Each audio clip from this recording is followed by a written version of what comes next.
Thank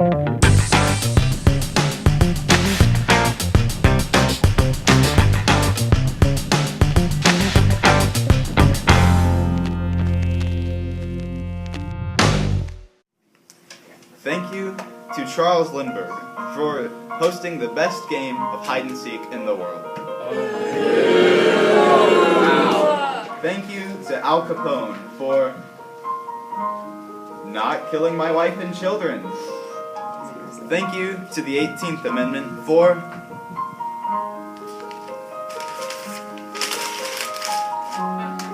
Thank you to Warren Harding for proving to America that you don't have to be Mormon to have sister wives. Thank you to all of the flappers for family-friendly, clean fun.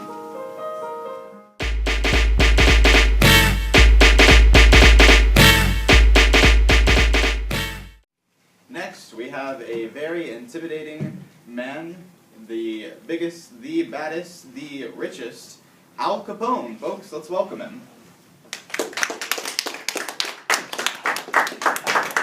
How are you doing tonight? Great, how are you? That's great. I'm great. I'm not in prison. I'm sure you aren't either. Not yet. Not yet. So, we have a few questions set up for you tonight. First of all, we'd like you to tell the folks at home about your favorite car. Why don't you tell us about that? It's an armored Cadillac that has a V8 engine. Gets way fast, and I don't like bullets. Okay, that's interesting. I'm not sure why you'd need an armored car, but okay. So, next up, why, can you tell us why you ran a very successful business? Exactly how did you make that $60 million from that business?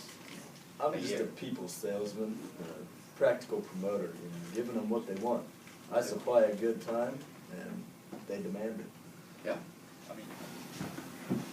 All right. Tell the folks at home about your favorite car. My favorite car is 1928 Cadillac armored car, one of the first ever made. You ran a very successful business. How exactly did you make $60 million per year? I own tons of furniture companies around the Chicago and New York area.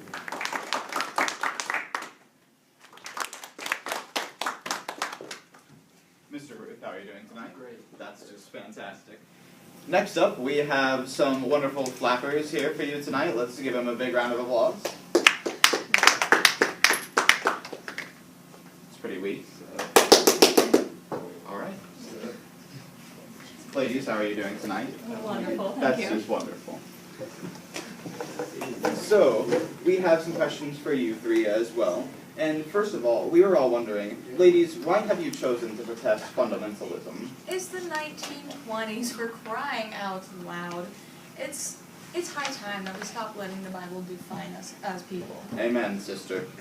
So, our next question we have for you is, how have the 20s made this transformation so easy for you? Well, I mean, we're growing up now. We can do what we want when we want to. So, Yeah, who needs parents? Who needs authorities? Fight the power, that's what I say.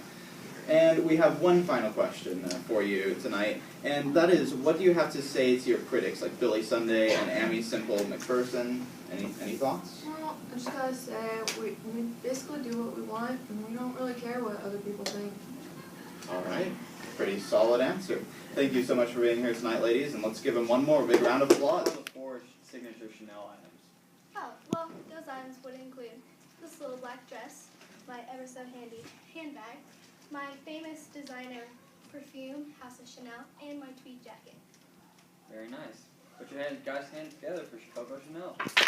We wanted to be remembered as the people who did not get the chance. Mamma mia! Okay, threw away my jokes. That's pretty intense. I'm sorry about the electric chair, but that was a little rude. But all right, let's give him a round of whatever you want to do. Just, yeah. Thank you. Our next guest is a famous comedic and actor. Welcome, Charlie Chaplin. Yeah. Hey, Charlie. Hello.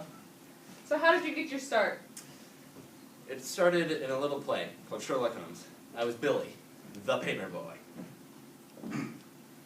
What are you most famous for? I'm most famous for being one thing and one thing only, and that is a clown. And while I may be a clown, it makes me better than any politician out there. What do you believe is your greatest contribution to the Roaring 20s? Probably my film The Circus from 1928.